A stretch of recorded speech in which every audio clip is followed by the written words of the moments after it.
Democratic republic of Congo Judith Suminwa তুলুকাকে African nations first women prime minister হিসেবে appoint করেছে। Democratic republic of কঙ্গোর president Felix Tshisekedi এই নিয়োগ দিয়েছেন। তিনি একটি প্রচারাভিযানের প্রতিশ্রুতি পূরণ করেছেন এবং গত বছরের শেষের দিকে পুনরায় নির্বাচিত হবার পর একটি নতুন সরকার গঠনের দিকে গুরুত্বপূর্ণ পদক্ষেপ নিয়েছেন।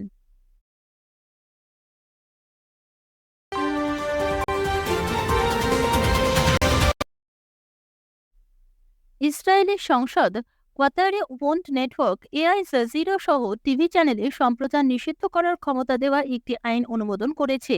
প্রধানমন্ত্রী বেঞ্জামিন নেতানিয়াহু বলেছেন তিনি এআই জাজিরা নেটওয়ার্কের স্থানীয় অফিস বন্ধ করার জন্য অবিলম্বে কাজ করবেন। বিদেশি সাংবাদিকদের গাজায় প্রবেশে নিষেধাজ্ঞা জারি করা হয়েছে এবং স্ট্রিপ ভিত্তিক এআই জাজিরার কর্মীরাই সেখানে যুদ্ধ কভার করবার একমাত্র সাংবাদিক। ইসরায়েলের পার্লামেন্টে জাতীয় নিরাপত্তার জন্য হুমকি হিসেবে বিবেচিত বিদেশি নেটওয়ার্ক সাময়িকভাবে নিষিদ্ধ করার বিল অনুমোদন করেছে। নিষেধাজ্ঞাটি একেবারে ৪৫ দিনের জন্য থাকবে, যা পুনর্নবীকরণ করা যেতে পারে জুলাই মাস পর্যন্ত বা গাজায় উল্লেখযোগ্য যুদ্ধ শেষ না হওয়া পর্যন্ত এই আইন বলবৎ থাকবে।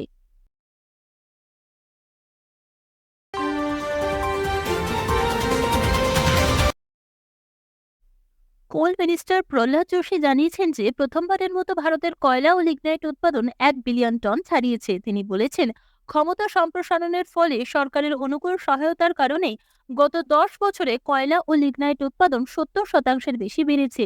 তিনি এই অসাধারণ মাইলফলক অতিক্রম করবার জন্য সকল স্টেক হোল্ডারদের অভিনন্দন জানিয়েছেন।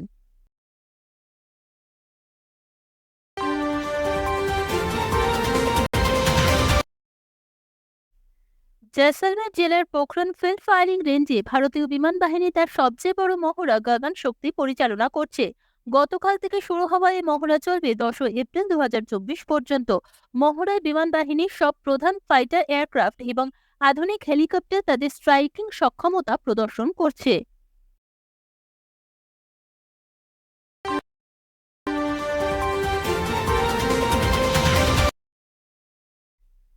Telecom regulatory authority of India try মঙ্গলবার ন্যাশনাল ব্রডকাস্টিং পলিসি 2024 প্রণয়নের জন্য ইনপুটগুলির ওপর একটি পরামর্শপত্র প্রকাশ করেছে।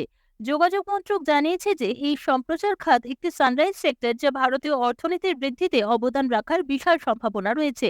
ন্যাশনাল ব্রডকাস্টিং পলিসি 2024 প্রণয়নের জন্য ইনপুট সংক্রান্ত এই কনসালটেশন পেপারটি 30 এপ্রিলের মধ্যে স্টেক হোল্ডারদের কাছ থেকে মতামত চাওয়ার জন্য প্রস্তুত করা হয়েছে এবং তা টিআরএআই এর ওয়েবসাইটে রাখা হয়েছে।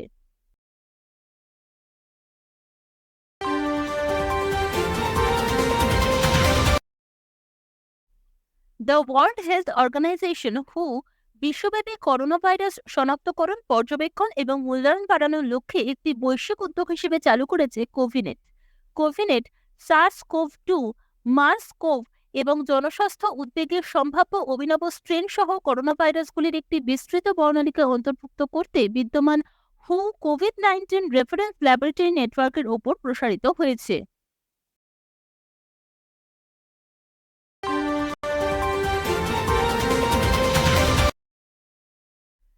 24 time grand slam champion Novak জোকোভিচ এটিপি ট্যুরেও তার রেকর্ড ভাঙতে চলেছেন। এই সপ্তাহে তিনি তার ৪১৯তম সপ্তাহ শুরু করেছেন বিশ্বের নাম্বার 1 হিসেবে তার বিশাল রেকর্ডকে প্রসারিত করে। রবিবার ৯ এপ্রিল ২০২৪-এ জোকোভিচ রজার ফেদেরারের রেকর্ডকে ছাড়িয়ে যাবেন এবং এটিপি র্যাঙ্কিংয়ের ইতিহাসে ওল্ডেস্ট নাম্বার 1 হবেন মাত্র ৩৬ বছর ৩২১ দিন বয়সে।